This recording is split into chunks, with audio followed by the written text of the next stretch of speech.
Hello and welcome back. Due to the extraordinary circumstances the F1 2020 season took place under, we saw a higher than usual number of substitute drivers stepping into race seats.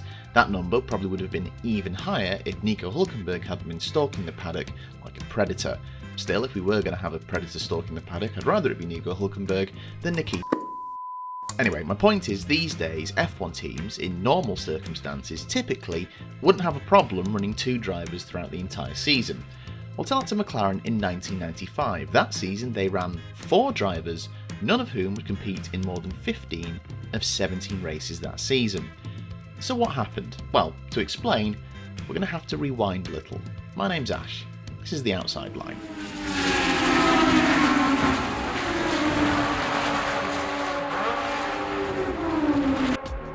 After the awful events of San Marino 1994, F1 was seen as a sport in crisis and was under pressure to increase safety while maintaining spectacle.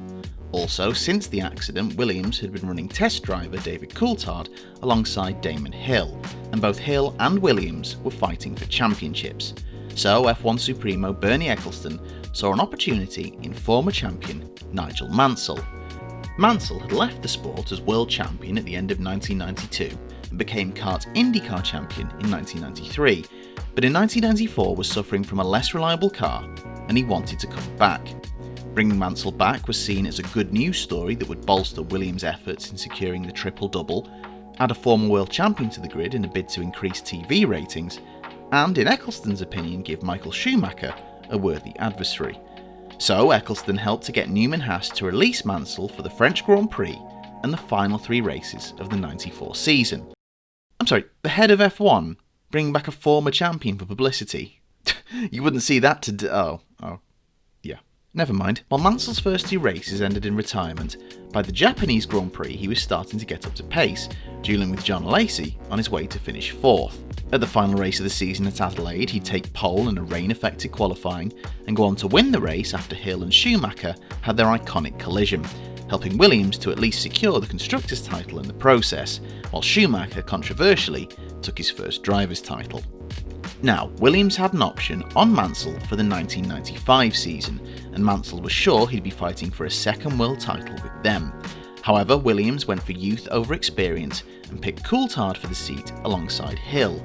Money also may have played a part in their decision, as Mansell was reportedly paid £900,000 per race for Williams in 1994. Damon Hill missed out on the title by just 1 point, and he was only paid £300,000 for the entire season. I say only, that's still a binful, but you know what I mean. By this point, Mansell was 41 years old and without a drive. Surely this would be the end of his F1 career. Fortunately, McLaren's primary sponsor, Marlboro, wanted a world champion driving their car. McLaren didn't as much, as they were going through a rebuilding period.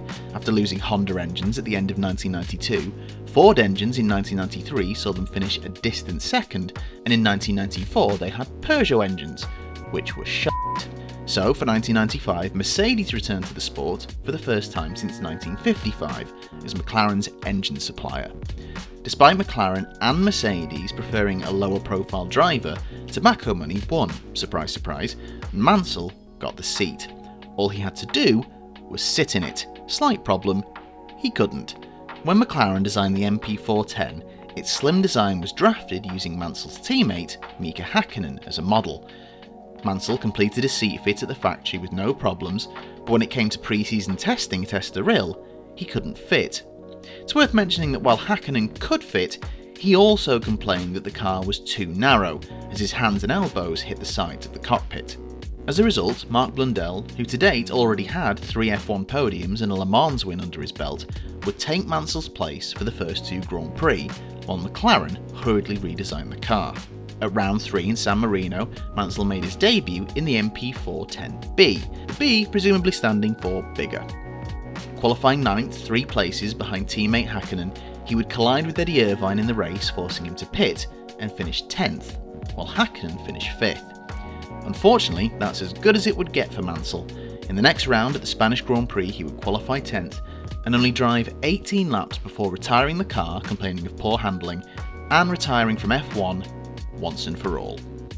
At the time, Mansell said he didn't just want to make up the numbers, but later admitted in hindsight he was wrong to leave the team so soon and should have stayed to help develop the car. Mark Blundell would return to drive for the rest of the season.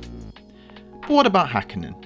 A rising star in the sport, he managed 4 points finishes, including 2 second places, but his season was disrupted by 9 retirements, and he, like Blundell, would end up only competing in 15 out of 17 races. He would miss the Pacific Grand Prix due to an appendicitis operation, handing a debut to Jan Magnussen. For newer fans, yes, that's K-Mag's dad. And also he would miss the final race of the season in Adelaide for slightly more terrifying reasons. In Friday qualifying, he would suffer a tyre failure, become airborne, and crash sideways into a barrier at an estimated speed of 120 miles per hour. He had a suspected skull fracture and required emergency surgery trackside to save his life.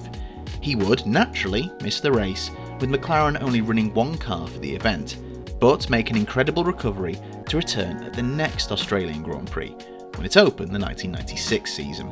Now, this amount of seat swapping wasn't uncommon for the time further down the grid, as drivers would commonly share seats or even be parachuted in for just a race or two, just because of the sponsorship money they would bring to the less successful teams.